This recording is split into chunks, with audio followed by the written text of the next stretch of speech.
C'est l'heure du journal sur Congo 26 Télévision. Madame, messieurs, bienvenue. Le président de la République, Félix-Antoine Tshisekedi. Après 18 ans de pouvoir et 6 ans de silence, Joseph Kabila annonce son retour en RDC.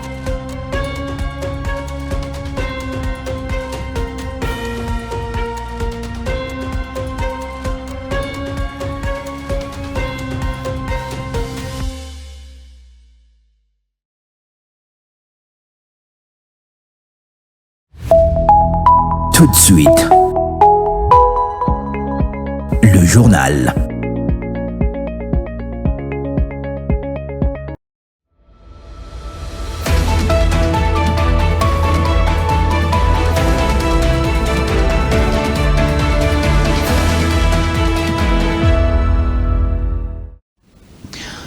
Merci de votre confiance renouvelée. Bienvenue au 19h30 de Congo 26 Télévision.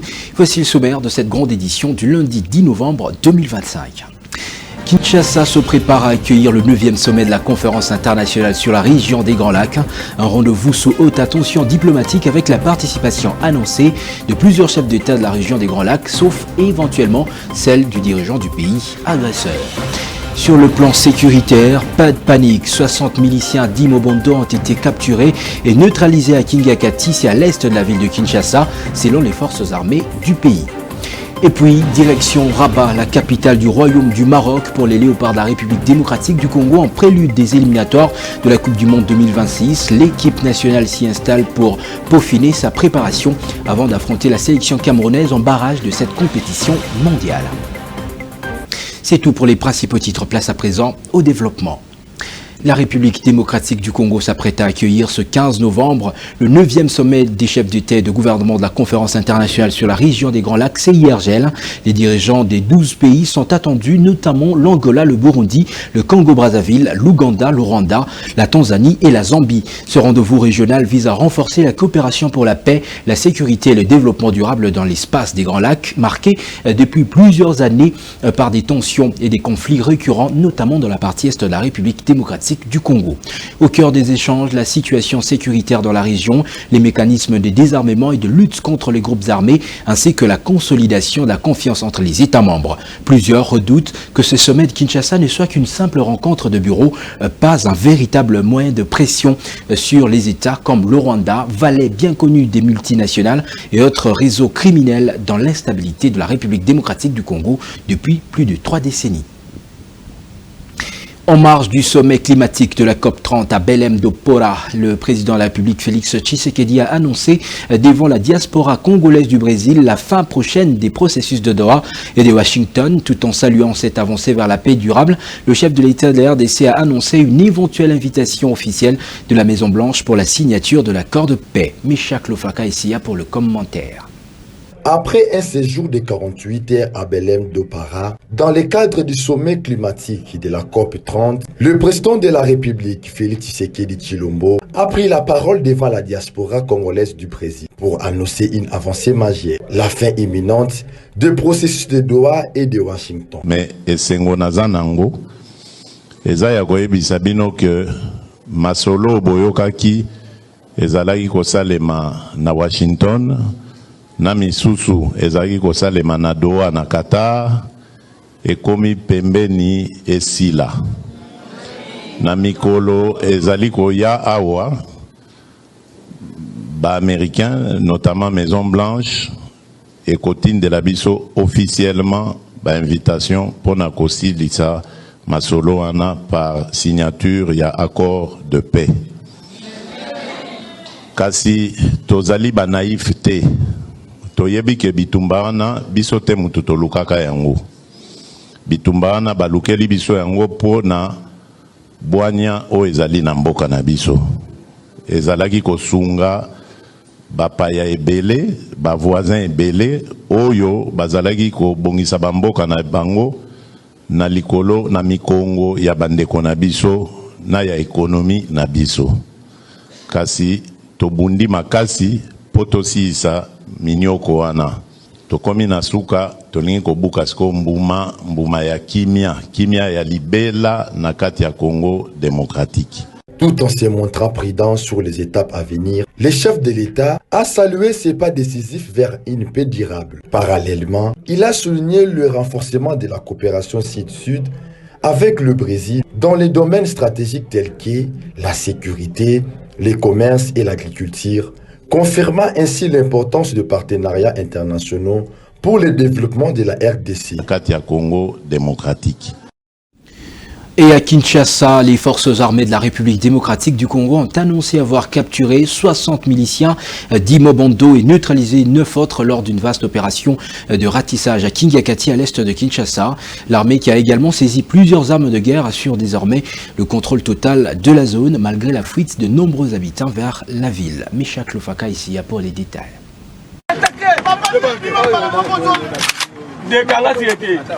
Après plusieurs jours d'intenses opérations, les forces armées de la République démocratique du Congo viennent de marquer un point décisif sur le terrain. Un nouvel espoir contre le milicien Mobondo dans la périphérie de Kinshasa. Selon les porte-paroles des FARDC, 60 miliciens Mobondo ont été capturés et 9 autres neutralisés lors des ratissages menés depuis 72 heures dans les groupements de Kingakati. L'armée congolaise affirme avoir également récupéré 22 armes à feu AK-47 ainsi que plusieurs machettes. Des militaires ont été grièvement blessés durant ces affrontements, mais ils reçoivent déjà les soins appropriés. Cette opération conduite avec professionnalisme a permis de stabiliser la route nationale numéro 1 Kinshasa-Kikwit, longtemps sous la menace des miliciens. La zone est désormais sous contrôle de l'armée. L'espoir de tous est de voir ces contrôles rester actifs.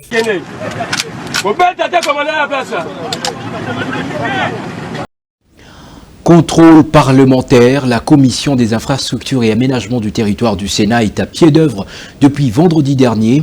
Accompagnée par une équipe de l'Office de voirie et drainage, des élus ont voulu palper du doigt les raisons du faible avancement de travaux d'asphaltage des avenues Kulumba et Sep dans la municipalité Massina, alors qu'ils étaient lancés depuis 2022 pour une durée de 2 ans afin de désengorger le boulevard Lumumba. Armand Bouka et Joseph Ikati ont été dans la suite.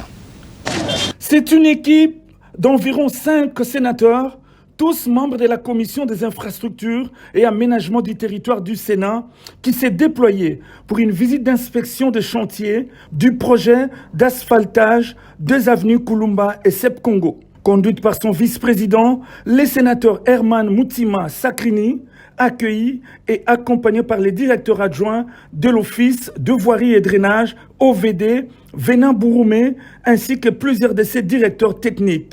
La délégation a procédé à une visite d'inspection des travaux sur les 2 axes de l'avenue Kulumba de Massina à Kingabwa en passant par l'avenue Sep Congo. L'objet de leur descente s'enquérir de vraies raisons qui bloquent jusqu'ici l'avancement normal de ce projet salutaire censé désengorger le boulevard Lumumba, sujet de plusieurs embouteillages. Nous sommes la commission des infrastructures et aménagement du territoire du Sénat. Nous sommes venus ici dans le cadre du contrôle parlementaire pour voir ce qui se passe sur le terrain. On parle bien de ce projet ici qui doit désengorger l'avenue, le boulevard Lumumba. Mais depuis qu'on a commencé ce projet, ça fait depuis 2022, si je ne m'abuse, pour un contrat de 2 ans, nous avons dépassé les 2 ans, le projet ne se termine pas. Depuis avril 2022, nous sommes aujourd'hui en novembre 2025. Quel est le problème? Nous sommes venus constater. Les sénateurs ont salué les efforts déployés par l'OVD, mais n'ont pas manqué de relever quelques faiblesses dans la mise en pratique de ces chantiers qui s'inscrit dans la vision du président de la République, chef de l'État, Félix-Antoine Tshisekedi Tshilombo, visant la modernisation des infrastructures routières à travers la capitale. Les éléments que nous avons sur le terrain nous montrent qu'il y a beaucoup de faiblesses, si je peux dire ça comme ça. Entre autres, le manque de coordination entre les divers acteurs qui sont impliqués dans les projets. Il s'agit de la Régie des eaux, de la SNEL, Sep Congo, qui d'autre? Tous, il n'y a pas une coordination. Si bien que les travaux ne peuvent pas suivre le rythme voulu. Je vous donne l'exemple là où nous nous trouvons. Sep Congo, qui a empiété sur l'emprise de la route, je m'excuse de la répétition, et qui bloque maintenant le passage du caniveau. Donc on ne sait pas construire les caniveaux pour atteindre l'autre côté de la route. Et ça pénalise la progression normale des travaux. Ainsi, ont-ils promis de peser de tout leur poids sur les différents acteurs, gouvernements, entreprises et autres, en vue de pousser à l'action pour le parachèvement de ces chantiers de grande importance. Nous devons prendre nos responsabilités. CEP Congo doit être dans les limites qui lui sont reconnues par les textes. Il ne peut pas aller au-delà. Aller au-delà, c'est bloquer le projet. Et nous ne pouvons pas accepter cela. Car cette route est très importante pour désengorger le boulevard Lumumba. De manière concrète, nous allons agir sur le gouvernement. Nous sommes au-dessus du gouvernement. Nous allons imposer à tous les acteurs, y compris les ministères qui s'occupent de ça, pour que tout soit respecté. C'est ce que nous allons faire. À la population, les sénateurs ont invité au respect du bien public, tout en rappelant que les caniveaux n'ont pas pour usage de poubelles.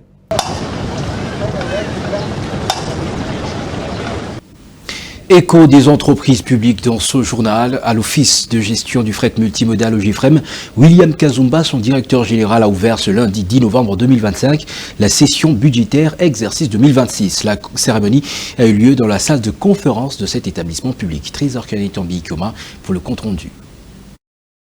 C'est dans une ambiance empreinte de sérénité qui s'est ouverte la nouvelle session budgétaire de l'Office de gestion du fret multimodal, OGIFREM. Une étape clé pour cet établissement public chargé d'appuyer les chargeurs en RDC. Et l'occasion a été bien indiquée par le directeur général William Kazumba de souligner l'importance de ces rendez-vous budgétaires. Il s'agit selon lui d'un moment de bilan et aussi celui de projection. Nous voici encore une fois réunis dans cette salle pour nous livrer, comme d'habitude, à un exercice annuel, à savoir l'évaluation de l'exécution du budget 2025 ainsi que l'élaboration des prévisions budgétaires 2026. Et cette orientation précise du numéro 1 de l'OGIFREM. Cette session doit permettre de tirer les leçons de l'exercice écoulé, d'identifier les principaux défis rencontrés et surtout de tracer les priorités de l'année 2026. La session qui s'ouvre aujourd'hui revêt une importance particulière, en nous offrant l'occasion d'évaluer les résultats de l'exercice passé, d'identifier les défis rencontrés et surtout de définir les priorités pour l'exercice à venir. Il a rappelé à ses collaborateurs l'impératif de consolider davantage le rôle stratégique de l'OGIFREM en tant que conseiller des chargeurs congolais. Le budget 2026, dont l'élaboration est au cœur de ses assises, reposera sur plusieurs axes prioritaires. L'investissement dans les infrastructures d'appui à l'assistance aux chargeurs, l'efficacité dans la gestion des dépenses liées au fonctionnement du siège, des entités et représentations, la finalisation de la modernisation et de la sécurisation de nos instruments de traçabilité, le contrôle et le suivi des actions financières et techniques, l'encadrement des recettes pour une nette augmentation de la production, la discipline du personnel, le respect des autorités et des biens publics, la contribution réelle au développement de l'Office pour que la rémunération ait une contrepartie, le respect des procédures et textes régissant l'Office, la formation continue du personnel, l'augmentation de la production. A signaler que cette session budgétaire intervient à quelques semaines de la célébration du 45e anniversaire de l'OGIFREM. Un moment doublement symbolique, à la fois pour célébrer le parcours accompli et pour jeter les bases d'un avenir plus ambitieux. Voirie urbaine à Kinshasa à présent.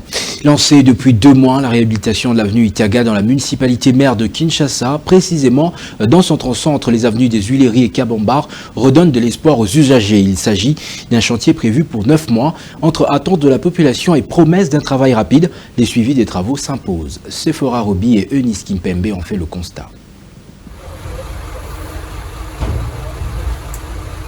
Reliant 3 municipalités de la ville de Kinshasa, l'avenue Itaga, l'un des axes routiers non des moindres dans la circulation automobile, longtemps délabré et jeté dans les oubliettes, pourrait dans un avenir proche revêtir d'une nouvelle robe.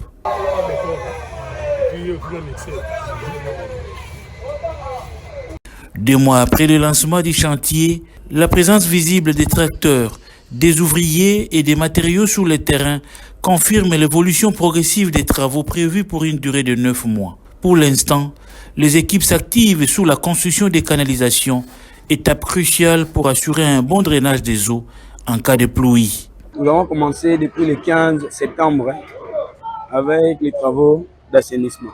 Bon, on est en train de travailler, on est en train de se battre jour et nuit. On travaille en tout cas d'arrache-pied afin de produire un travail de qualité et de donner à la population vraiment une route et des ouvrages d'assainissement dignes de ce nom. Nous leur promettons un travail de qualité, nous leur promettons de travailler rapidement, le plus vite que possible, afin de libérer ces tronçons et puis que ça soit opérationnel. Ce qui est prévu, en tout cas dans les bordereaux, c'est 9 mois. Les travaux vont faire 9 mois. Mais nous, de notre côté, on est en train de se battre afin de ne pas aller au-delà. Mais si possible, en tout cas, si Dieu le veut, comme on le dit toujours, de faire moins que ça. La remise à l'état de ces tronçons est un ouf de soulagement pour la population locale. En attendant la fin des travaux, les usagers sont invités au bon usage de cette voie publique.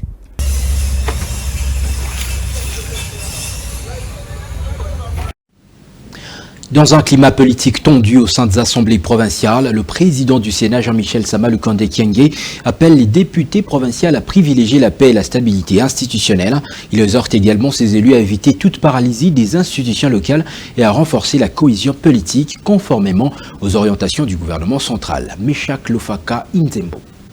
Face aux tensions persistantes dans plusieurs assemblées provinciales à travers le pays, la Chambre haute du Parlement tire la sonnette d'alarme. Le président du Sénat, Jean-Michel Sama Lukonde, a appelé les députés provinciaux à la responsabilité et à la retenue afin d'éviter toute paralysie institutionnelle. Le seul mot que nous voulons donner ici aux députés provinciaux, c'est de répondre à ce vœu de paix et de stabilité de nos provinces. Bien sûr, moi, en tant que membre de l'Union sacrée, je ne peux que rappeler que pour la plupart de ces assemblées où justement c'est l'Union sacrée qui a la majorité, nous avons eu un congrès récemment et même des actes d'engagement de loyauté à la haute autorité. Et il n'est que de notre devoir d'accompagner cette haute autorité sur ce chemin de la paix et de la stabilité qu'il recherche tous les jours et pour lesquels il n'a cessé de multiplier des actions tant diplomatiques qu'ici en interne pour garantir cette paix et cette sécurité.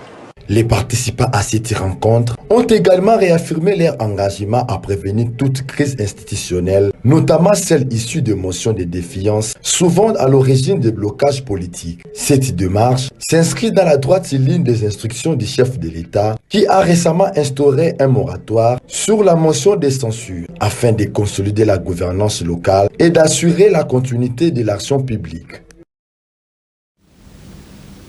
En sport, football, à quelques jours de la rencontre qui les opposera aux Lions indomptables du Cameroun, les Léopards de la RDC se joignent peu à peu au Maroc en prévision de cette rencontre très cruciale comptant pour les barrages du Mondial 2026. Lionel Mpassi, Gédéon Kaloulou, Nathaël Mboukou et Doka Mbe sont les premiers à poser leurs valises dans la capitale marocaine.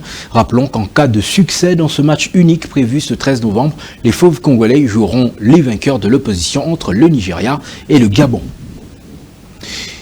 Et puis, l'enseignante Bonnette Elombe, figure respectée du monde éducatif à Kinshasa, a été inhumée ce week-end dans un climat de profonde émotion. Collègues, élèves, proches et membres de la communauté éducative de Kinshasa ont rendu un hommage à une femme dont la vocation était d'enseigner non seulement avec l'esprit, mais surtout avec le cœur. Madame Elombe a consacré de nombreuses années au service de la jeunesse congolaise, s'illustrant par son dévouement, sa rigueur et sa passion pour la transmission du savoir.